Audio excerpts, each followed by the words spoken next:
Shalom sahabat semua, puji Tuhan kita bertemu lagi di podcast Pastor Isa bersama hamba yang luar biasa, seorang gembala, juga seorang pengajar yang telah lama berkecimpung, memberkati banyak sekali murid-muridnya. Hari kita bersama hambanya, Pastor Henok Willianto. Puji Tuhan. Shalom Pastor. Shalom Pak Ishak. Puji Tuhan kita boleh bertemu dalam kesempatan yang baik ini. Ya, saya tadi banyak ngobrol dengan Pastor Henok dan menikmati banyak sekali berkat.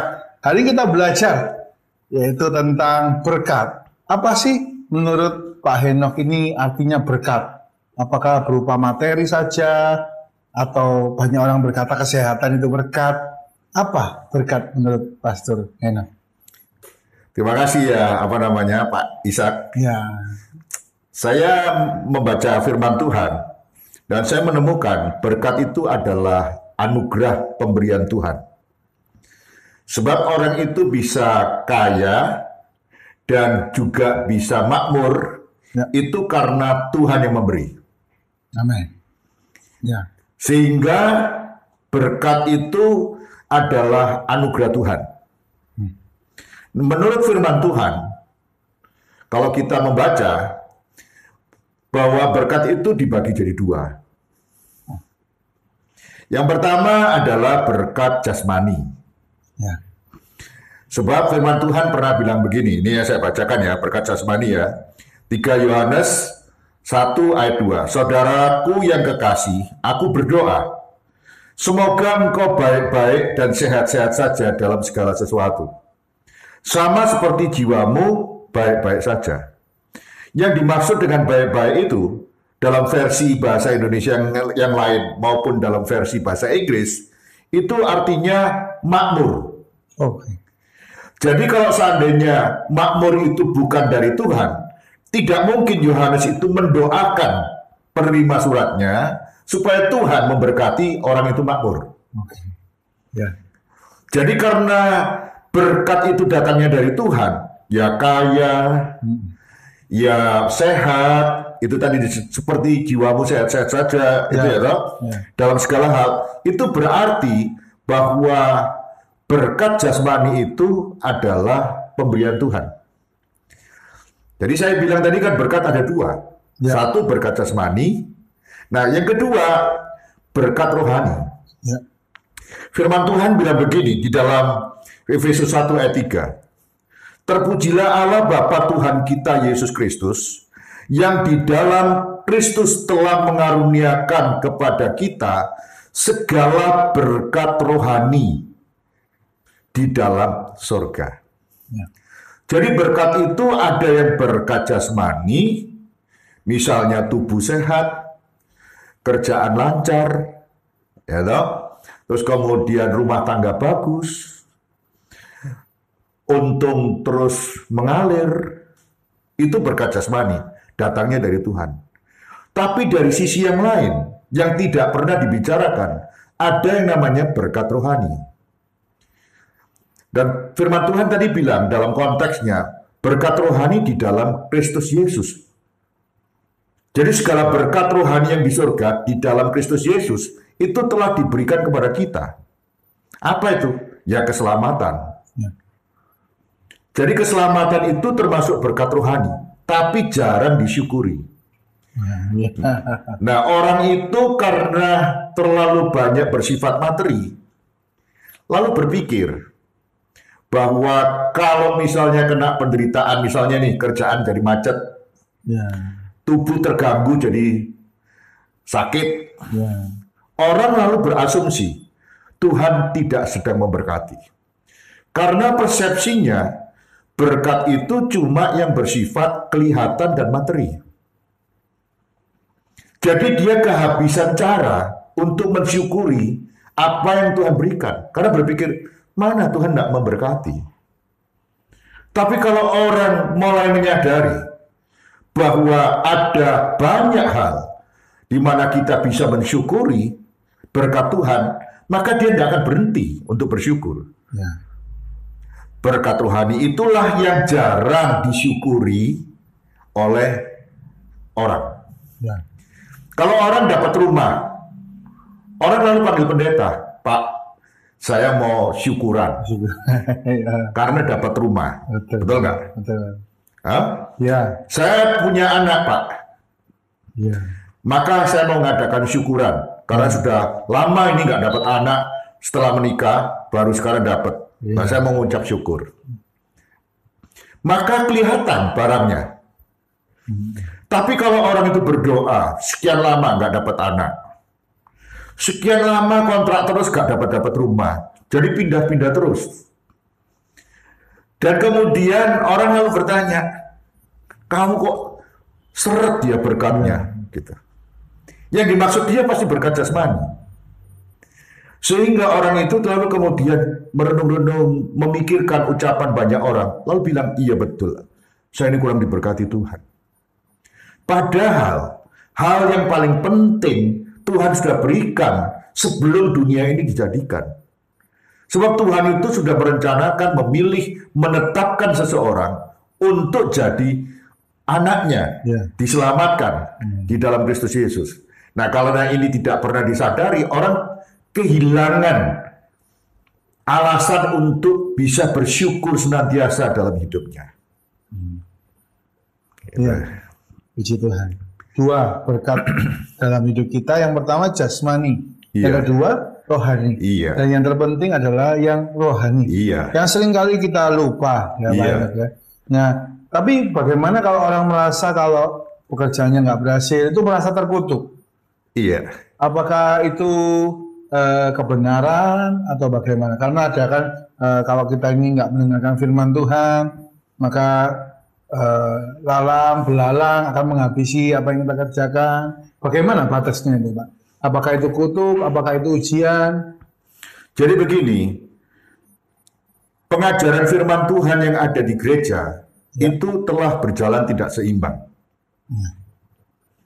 Sehingga lebih banyak menekankan tentang berkat jasmani ketimbang membicarakan tentang berkat rohani dan memandang segala sesuatu itu dari sudut pandang Alkitab.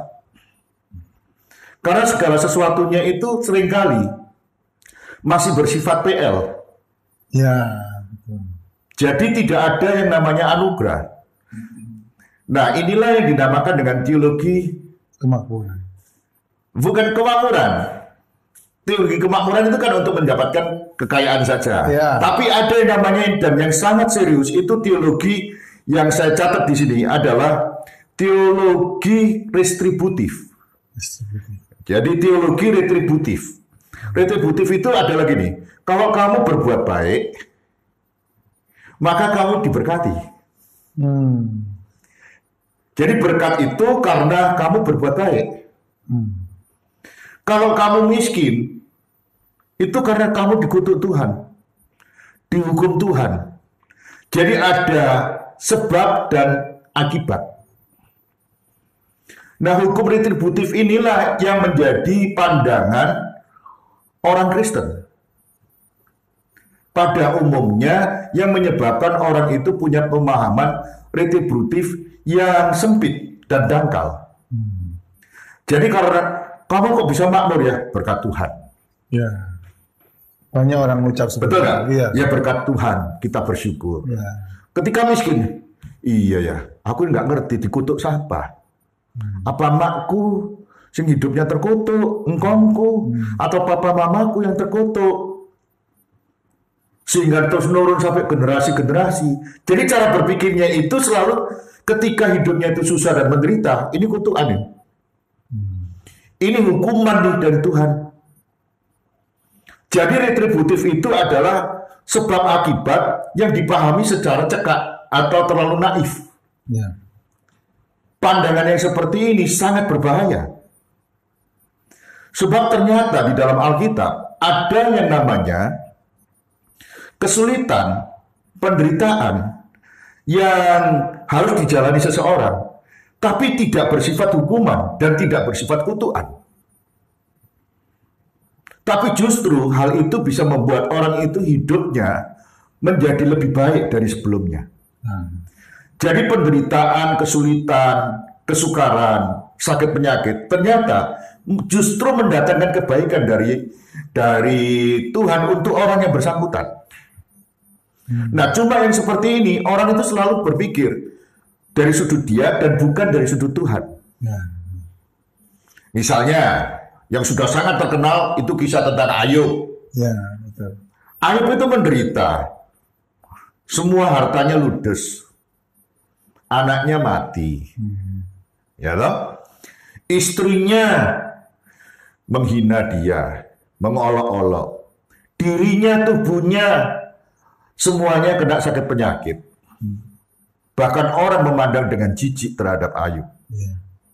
Lalu orang kan bilang seperti kawan-kawannya Ayub. Kamu pasti dihukum Tuhan, kamu pasti gak baik. Nah, kamu baik gak mungkin gitu. Gak mungkin. Nah, dari sudut pandang kacamata orang dunia, maka itu dipandang sebagai hal yang lumrah. Kamu mengalami sebuah penderitaan yang sampai kayak begini, pasti ada alasannya. Apa?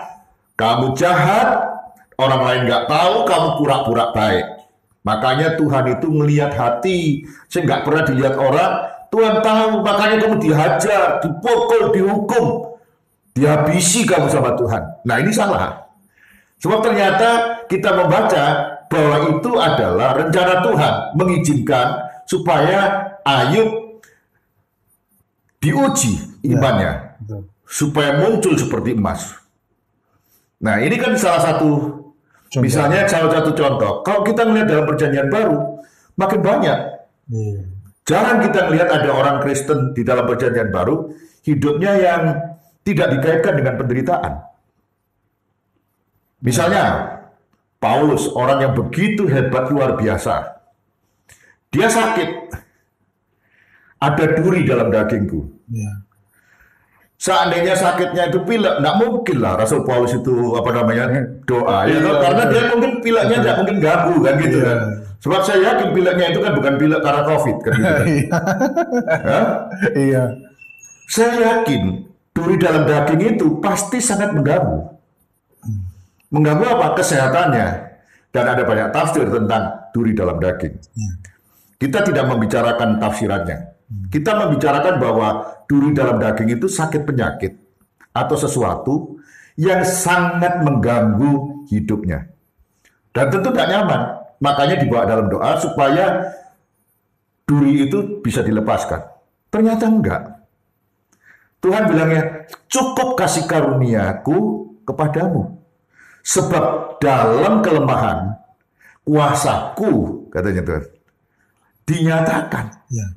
Jadi dengan kata lain, penderitaan itu kadang-kadang sebuah demonstrasi Tuhan untuk menyatakan kemuliaannya.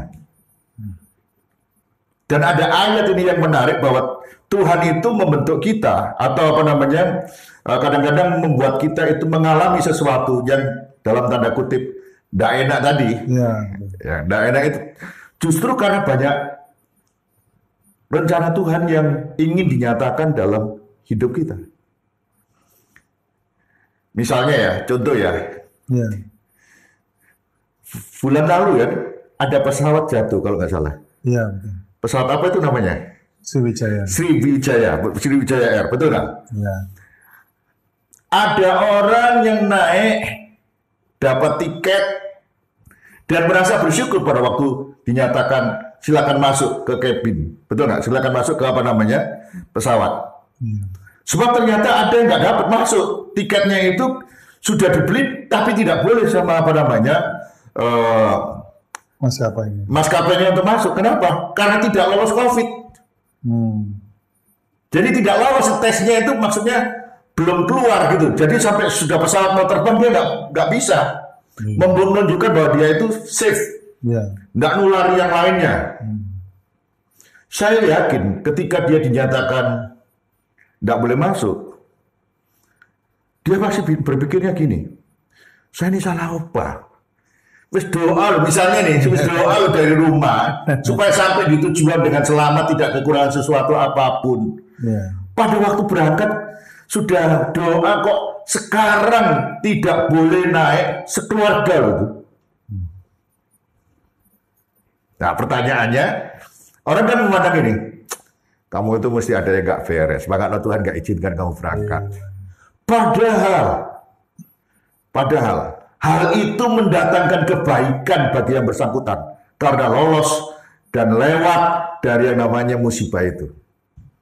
Jadi jangan pandang segala sesuatu yang negatif, dalam tanda kutip negatif, penderitaan, kegagalan, malapetaka, itu ansih itu saja. Kita harus melihatnya dari sudut pandang Tuhan. Bahwa Tuhan punya rencana yang tak terselami, yang kadang-kadang kita nggak ngerti karena keterbatasan kita. Dan hanya Tuhan yang mengatur. Dan kita mengatakannya bahwa tidak segala sesuatu yang menderita itu hukuman Tuhan. Sesuatu yang menyakitkan, gagal, ya toh, sakit, bangkrut, itu merupakan kutukan dan hukuman Tuhan. Justru dalam penderitaan itulah kuasaku akan dinyatakan lebih. Gitu. Amin. Berarti kita harus melihat dari kacamata Tuhan. Iya, Dan betul. setiap segala sesuatu itu kita nggak bisa bilang kalau itu kutukan. Iya. Apalagi kita ngukurnya pakai daging ya. Iya, betul. Betul. Tapi harus kita pakai rohani dan iman. Iya, bahwa betul. Tuhan punya rencana yang baik. Iya. Kalau menurut Pak Henok, di tengah pandemi ini adakah rencana Tuhan untuk setiap orang percaya? Mungkin mengalami kesulitan, mungkin mengalami problem. Saya melihat bahwa ada beberapa macam pandangan yang mulai banyak dibicarakan di tengah-tengah masyarakat. Pandangan yang pertama bahwa COVID-19 ini adalah tentara Allah untuk membunuh musuh-musuhnya Allah. Wow. Statement yang luar biasa ya. Jadi COVID-19 ini adalah tentara Allah. Wow. Yang dipakai untuk membunuh orang-orang yang menjadi musuhnya Allah. Orang-orang yang hidupnya tidak berkenan di hadapan Tuhan. Wow. Tapi pandangan ini menjadi tidak dapat kepastian. Kenapa? Karena ada banyak anak-anak Tuhan yang setia, yang sungguh-sungguh juga meninggal. Apakah mereka itu juga musuhnya Allah?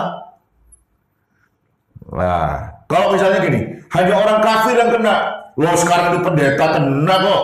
Iya. Hah? Iya, betul.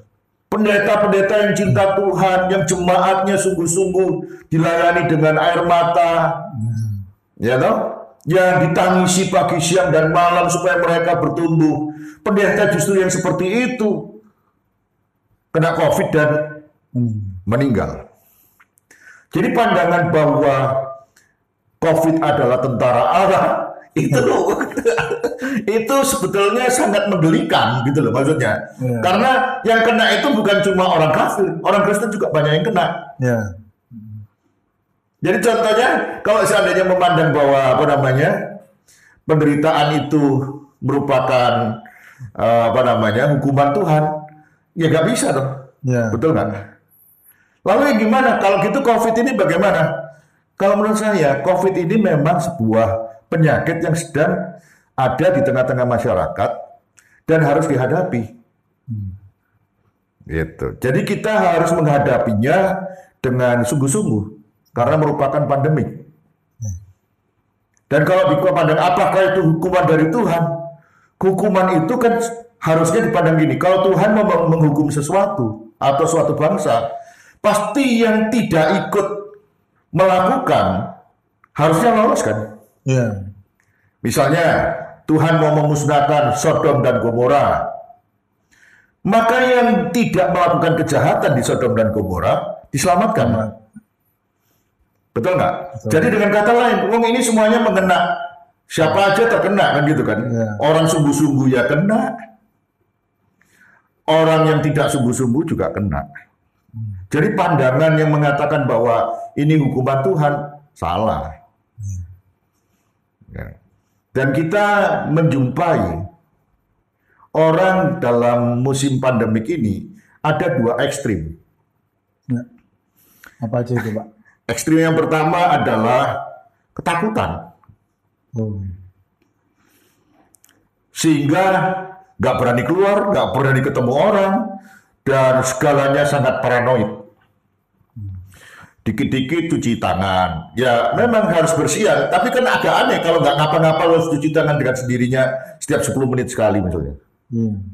Lama-lama bukan kena COVID, malah kena gudikan kan gitu, atau apa namanya, kena apa tangannya kan gitu. Paranoid kan gitu. Sehingga ke gereja juga nggak berani, apa aja juga nggak berani, ngapain aja nggak berani. Jadi dia menyadari COVID itu sangat membahayakan, lalu mengambil posisi ekstrim, sembunyi. Tapi ekstrim yang kedua adalah memandang COVID itu tidak ada, itu cuma isu konspirasinya global aja supaya kita itu ketakutan. Tidak ada, mana COVID itu? Tidak ada, virus itu tidak ada, omong kosong. Lalu hidupnya menjadi sembrono dan tidak taat protokol kesehatan. Dan kemudian kalau dia terpapar gimana? Lah, berarti kita harus ngomong, ya yang kamu katanya tidak ada itu, kamu inilah sekarang buktinya gitu. Kedua ekstrim ini nggak benar. Nggak benar. Yang benar gimana? Kita harus menyadari bahwa COVID itu ada. Benar, jadi kita harus percaya bahwa COVID itu ada.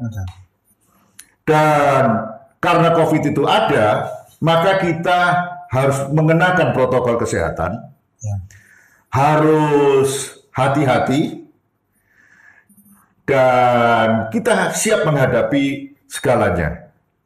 Kalau sudah kita melakukan itu dan masih tetap kena, ya itu pasti mungkin rencana Tuhan yang kita nggak tahu diizinkan Tuhan.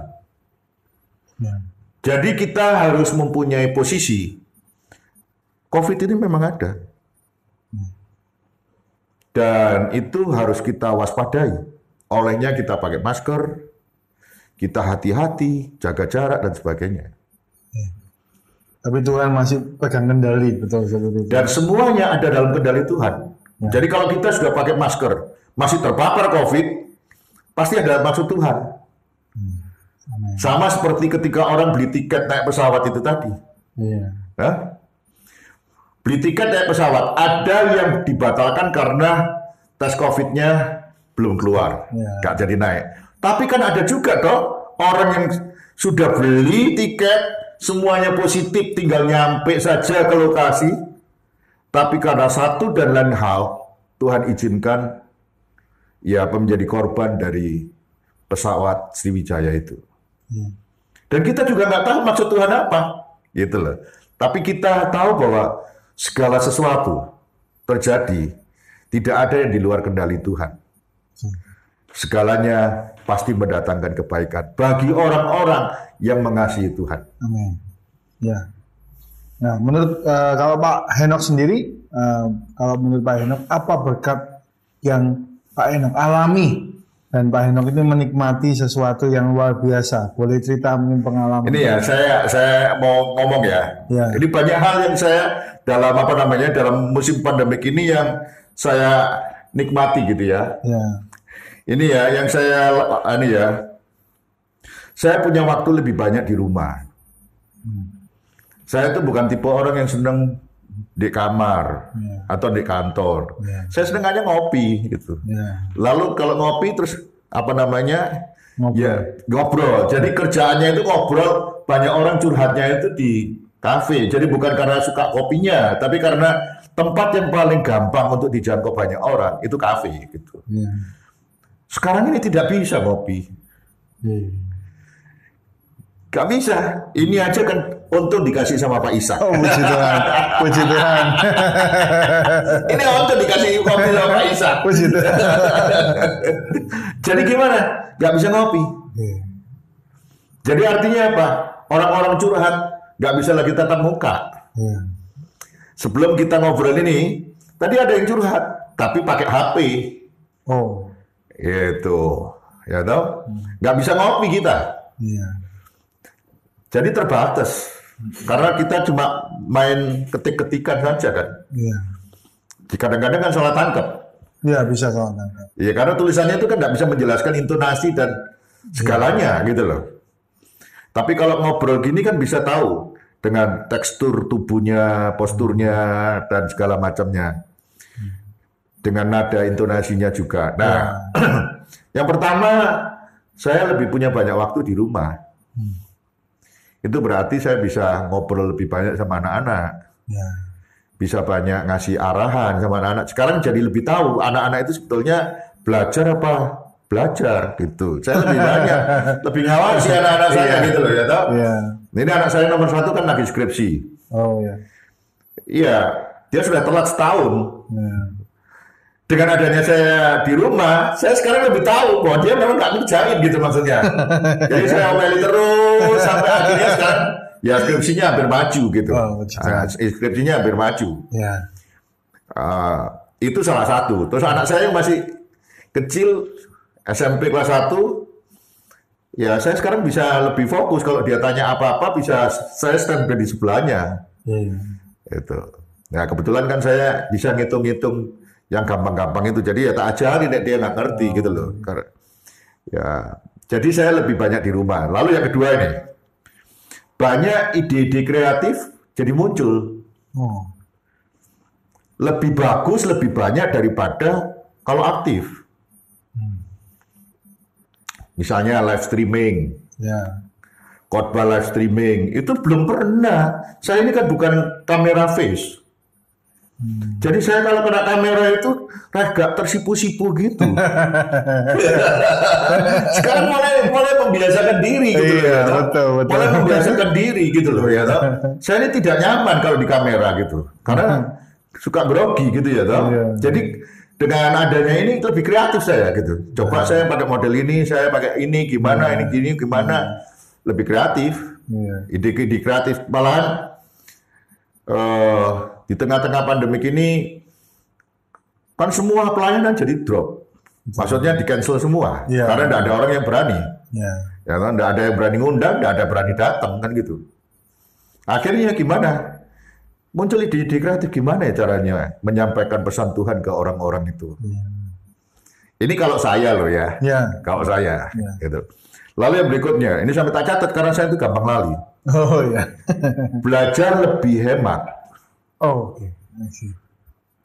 Lebih hemat.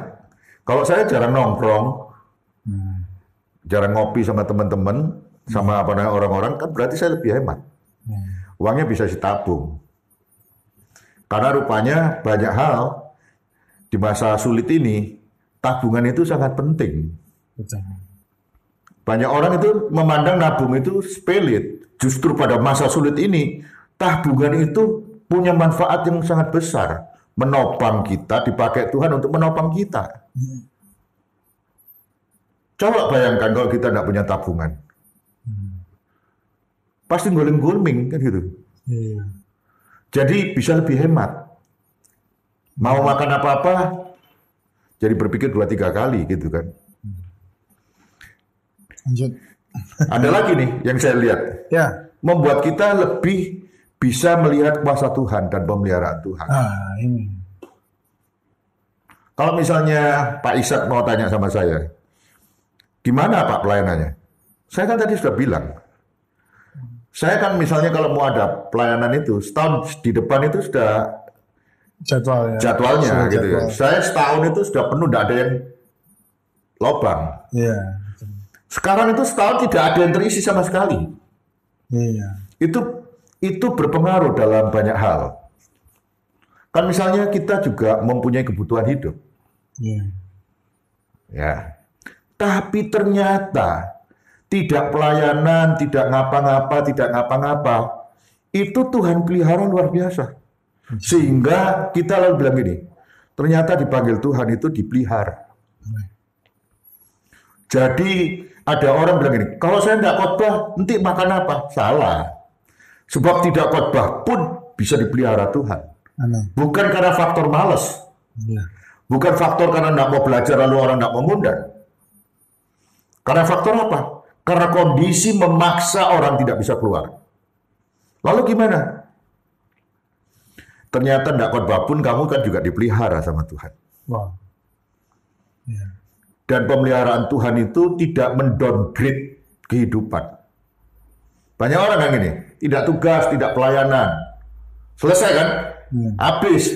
Enggak. Tuhan itu tetap pelihara.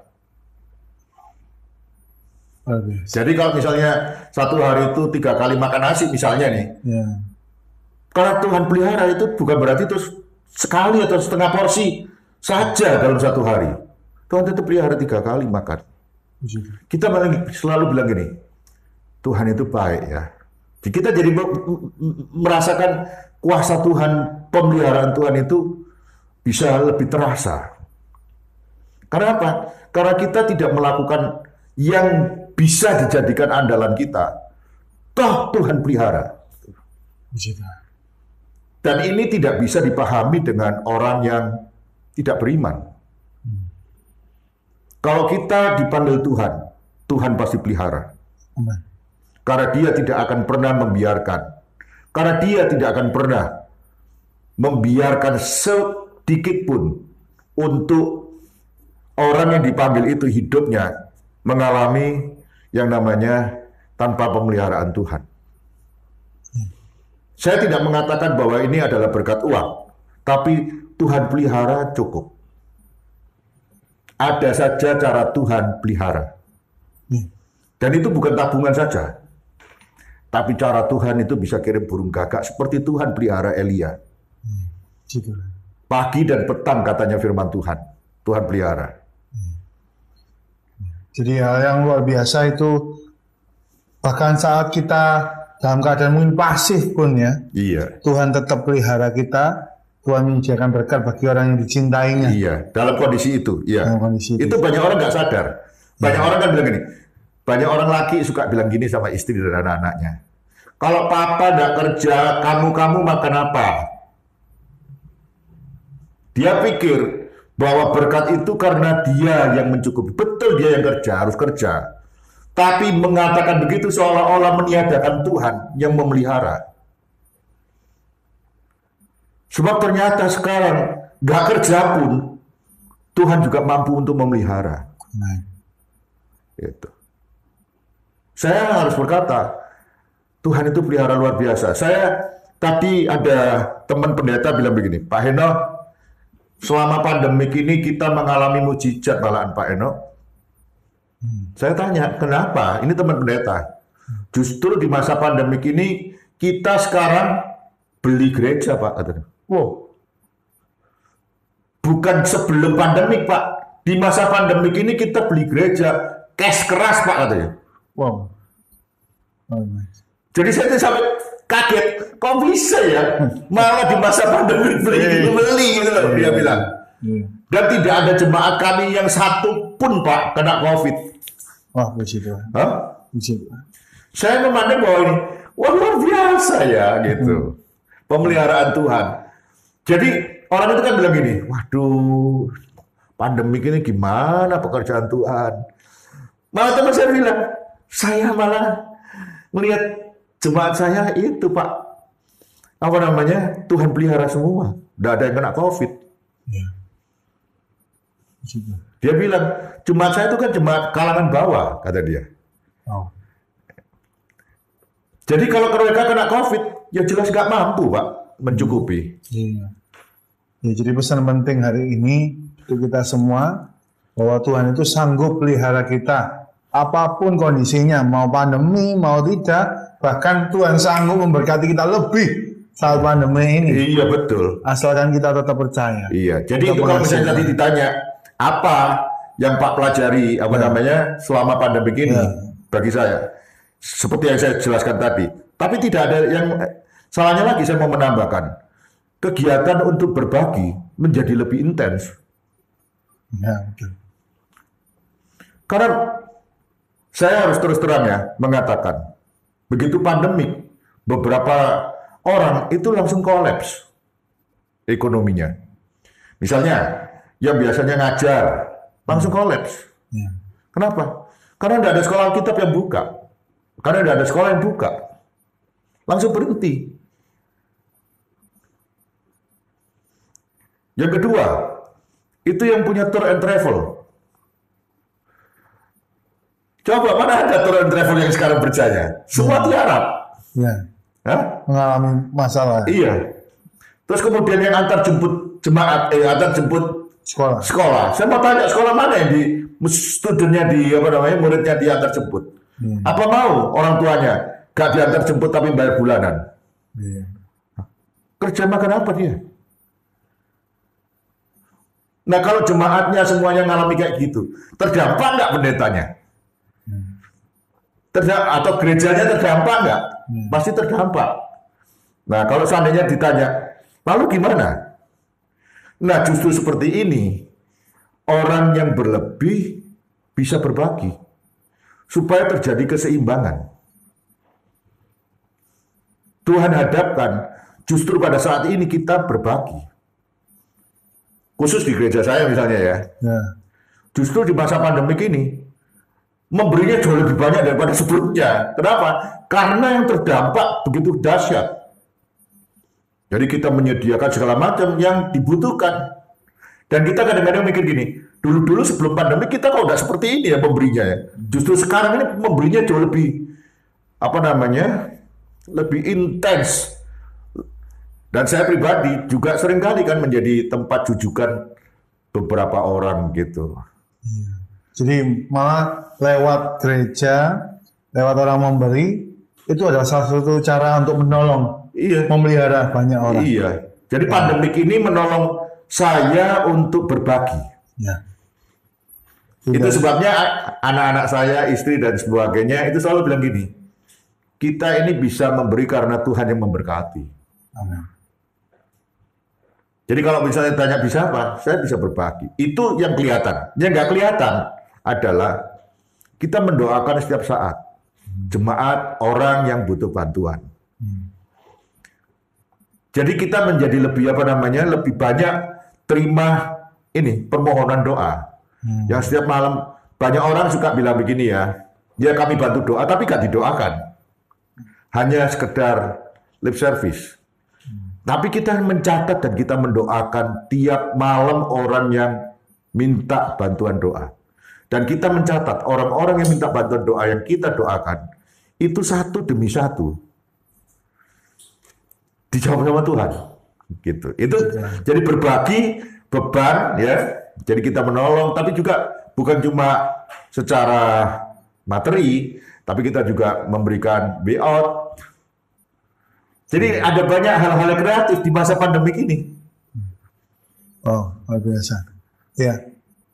Jadi kita itu dipelihara Tuhan, dikasih waktu yang baik untuk warga, gitu ya Pak. Ide-ide kreatif, juga punya kesempatan untuk share. Mungkin akan terasa lebih indah ya, berbagi itu terasa lebih intens, lebih indah, lebih luar biasa. Nah, kalau menurut Pak Henok gimana kalau seorang Kristen itu masa pandemi ini malah jauh dari Tuhan? Kan mungkin ibadah mungkin sulit ya, live stream, tambah malas. Gimana kalau menurut Pak Henok kalau sampai ada seorang Kristen yang malah menjauh di pandemi ini? Aduh, ya udahlah, diem aja di rumah, nggak usah ibadah, nggak usah berdoa. Ya betul itu Pak Ishak, ada banyak yang seperti itu. Orang-orang yang semacam itu tidak tahu tujuan hidupnya. Jadi dia itu ikut Tuhan hanya supaya diberkati materi alias kaya. Nah sekarang ketika dia sudah kaya, dia merasa selesai kontraknya dengan Tuhan. Apalagi di masa pandemi ini, ada alasan untuk tidak ke gereja. Jadi satu-satunya alasan, dulu bilang ya online kan, di rumah kan Pak. Sekarang ada onsite pun, gereja buka ibadah dengan mengatur jarak seperti yang ditetapkan oleh pemerintah. Ya tidak datang. Tapi jalan-jalan ke Jogja, berangkat gitu. Jalan-jalan ke Batu, ke Malang, gitu. Ke Solo berangkat, ke gereja enggak. Ke mall, rutin gitu. Nah, kita memang tidak bisa mengcompare seperti apple to apple kepergiannya. Tapi setidaknya kalau kita di pasar atau di mall atau di mana saja tempat wisata, kita harus berkata dan bilang begini, itu malah tidak bisa pakai jarak.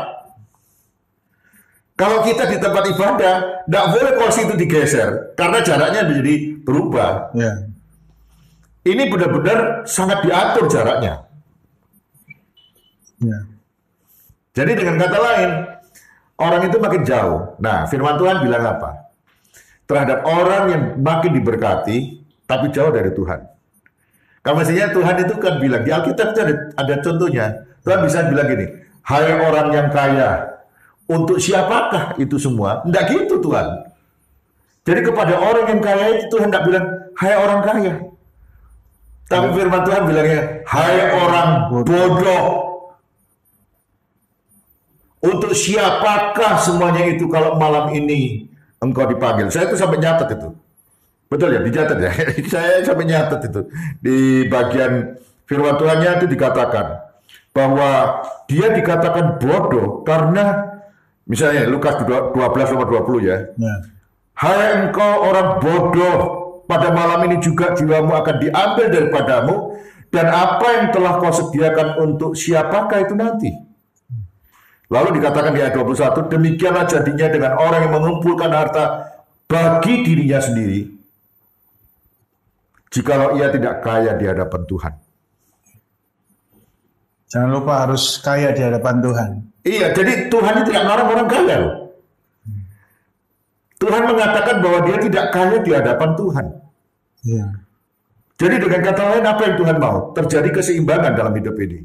Ya cari uang, ya cari Tuhan. Jangan sampai orang itu cuma cari uang, nggak cari Tuhan. Jangan sampai juga cari Tuhan, nggak cari uang, gitu. Artinya apa? Malas ini orang, gitu. Firman Tuhan bilang, malas itu sudah dekat sama kemiskinan. Jadi kalau orang mau diberkati Tuhan, harus terjadi keseimbangan. Berkat rohani sama berkat jasmani.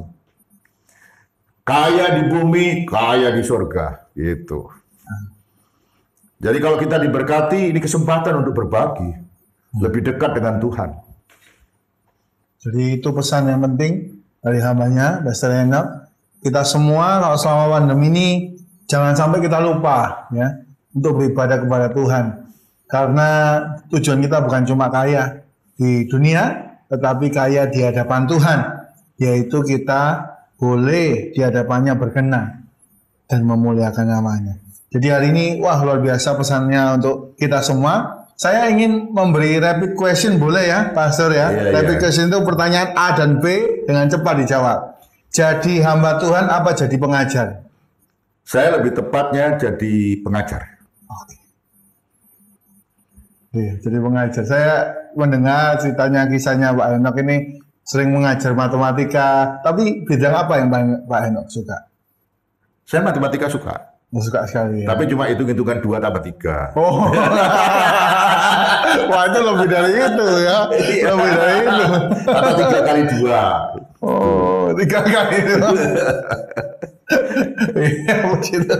Lanjut, rapid question yang kedua. Khotbah onsite apa khotbah depan kamera? Onsite. Onsite. Kenapa Pak Henok?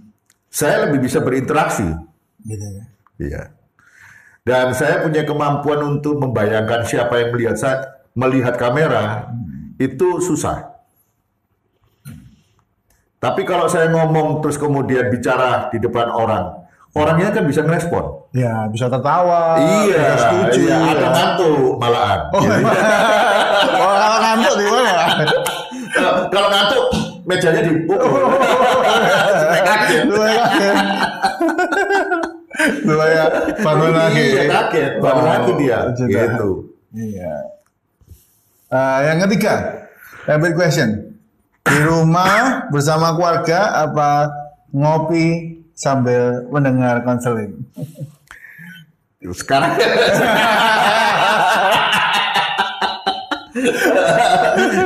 kalau saya senengnya ngopi sih. Iya. Kalau sekarang ya dipepet gitu. Puji Tuhan. Puji Tuhan. Iya. Jadi yang mana ini, Pak? Tuhan paksa saya untuk di dalam rumah gitu. Itu di dalam rumah. Iya. Ya? Oh, iya. Jadi terus doakan orang pilih doa pagi apa doa malam? Doa malam. Oh, lebih suka doa malam. Ya. Mungkin lebih fokus atau lebih bagaimana, Pak? Kalau saya melihat bahwa kalau pagi orang-orang itu pada cenderung siap-siap untuk kerja. Oh. Jadi waktu untuk doa itu tergesa-gesa. Iya. Tapi kalau sudah malam dia kan penghabisannya tidur, istirahat. Jadi dia bisa menggunakan jedanya itu untuk dekat sama Tuhan. Jadi jeda sebelum tidur itu ya? Iya, waktu selang waktu sebelum itu digunakan untuk berdoa. Lebih berkualitas. Lebih senang doa malam ya Pak ya? Iya. Kalau semalam suntuk pernah Pak? Suntuk enggak pernah. Oh. Semalam Gak suntuk ya? Sukacita. Iya. Semalam dan tapi suntuk enggak pernah. Oh, puji Tuhan. Luar biasa sekali kita bersama banyak Pastor Henok Wirianto. Hari ini pesannya boleh kita terima semua, bahwa Tuhan itu sanggup pelihara kita, burung di udara Tuhan pelihara, kita semua pasti Tuhan pelihara. Walaupun pandemi, bahkan kesaksian Pastor Henok, mungkin kita terbatas geraknya. Mungkin dari seorang hamba Tuhan, mungkin inginnya harus berkhotbah untuk dapat berkat. Sekarang berhenti semua. Tapi Tuhan tetap pelihara kita semua. Bagi kita semua, mungkin kita mengalami sesuatu yang sulit, mengalami sesuatu yang berat. Jangan lupa untuk melihat berkat di balik setiap penderitaan, karena Tuhan masih pegang kendali dalam hidup kita. Begitu ya, Pak Saudara? Iya, betul. Bagi mungkin mau memberi pesan kepada teman-teman yang mungkin mengalami ujian, mengalami cobaan, mungkin mengalami ketakutan. Ya, bagi saudara-saudara yang sekarang sedang mengalami pergumulan, saya cuma mau menyampaikan pesan. Jangan menyerah. Ya. Jangan berhenti berharap. Jangan berhenti percaya. Tetap percaya, tetap berharap, dan tetap semangat. Sebab Tuhan belum selesai dengan kita. Pandemik tidak bisa memutus kasih Tuhan dalam hidup kita. Tidak ada yang bisa memisahkan kita dari kasih Tuhan. Itu sebabnya kalau ada orang berpikir bahwa Tuhan tidak cinta, keliru. Dalam segala keadaan, Tuhan tetap mencintai kita. Saudara adalah orang yang paling dicintai Tuhan. Amen. Dia mati di atas kayu salib supaya saudara dapat diselamatkan. Bukan hanya secara rohani. Bukan nanti, tapi sekarang juga. Tuhan tidak pernah berhenti memberkati. Tuhan terus pelihara dan memberkati saudara. Tuhan punya 1001 macam cara untuk memelihara dan memberkati supaya saudara hidupnya berkelimpahan dalam segala sesuatu. Tuhan memberkati saudara. Puji Tuhan. Biarlah firman-Nya, pesannya yang disampaikan hambanya Pastor Henok Wirianto menguatkan, memberkati kita semua. Percayalah dalam setiap ujian, kalau kita ini berkenan kepada Tuhan, ada berkat yang Tuhan sediakan dan ada rencana yang baik yang mendatangkan kebaikan dalam hidup setiap kita. Amin. Amin. Mari kita sama-sama berdoa. Tuhan Yesus, terima kasih di akhir pembicaraan bersama hamba-Mu, Pastor Henok. Kami mendapat pesan yang menguatkan setiap kami. Biarlah kami percaya kepada Tuhan, dan kami percaya juga Tuhan sanggup memelihara kami semua, apapun musimnya, apapun keadaannya. Berkat Tuhan tetap melimpah, tetap cukup hidup kami dengan 1001 cara yang Tuhan lakukan. Terima kasih, berkati siapa yang mendengar hari ini kekuatan, semangat, apapun yang menjadi ujian kami boleh bangkit, kami boleh tetap semangat. Tuhan belum selesai dalam hidup kami. Kami nggak mau menyerah, kami mau melihat kemuliaan yang Tuhan sediakan dalam hidup kami. Terima kasih, memberkati siapa yang mendengar hari ini diberikan kekuatan. Yang sakit Tuhan, kami mohon kuasa-Mu, kiranya Engkau sembuhkan dalam nama Tuhan Yesus. Oleh bilur-bilur Tuhan Yesus, semua penyakit keluar. Tinggalkan semua yang mendengar dan boleh sehat, boleh melayani, mengasihi Tuhan. Yang menghadapi jalan buntu, baik ekonomi maupun keluarga, Tuhan Kau buka jalan, buka terobosan dalam nama Yesus. Dan biarlah kami semua boleh berkemenangan dan bersaksi untuk kemuliaan nama Tuhan. Terima kasih Tuhan. Hamba berdoa untuk hamba-Mu, Pastor Henok. Tuhan Kau berkati bersama istri dan anak-anak, semuanya sehat. Tuhan berkati panjang umur, terus diurapi, dipakai Tuhan, apa yang dikerjakan, apa yang dilayani, dibuat Tuhan berhasil Amin. untuk kemuliaan nama Tuhan. Semua masa depan anak-anak diberkati masa depan yang cerah dan nama Tuhan dipermuliakan. Terima kasih Tuhan. Pertemuan kami dalam kesempatan berikutnya dengan sukacita yang besar, dan bila setiap yang mendengar diberkati dan mengalami dewasa rohani. Di dalam nama Tuhan Yesus kami berdoa dan ucap syukur. Haleluya. Amin. Bagi Bapak Ibu saudara yang mendengar mungkin ingin bersaksi ya lewat video ini, mungkin Bapak Ibu saudara ingin bertanya, silakan tinggalkan di kolom komentar apa pertanyaan Bapak Ibu saudara. Mungkin kita akan nanti dalam kesempatan berikutnya ya Pastor ya, kita akan bahas lagi. Dan mungkin yang ingin bersaksi, oh saya mengalami ini dan lewat tayangan ini saya dikuatkan, saya mengalami terobosan dalam lewat doa-doa ini. Silakan bersaksi di kolom komentar dan biarlah kesaksian kita jadi berkat bagi banyak orang. Tuhan Yesus memberkati kita semua.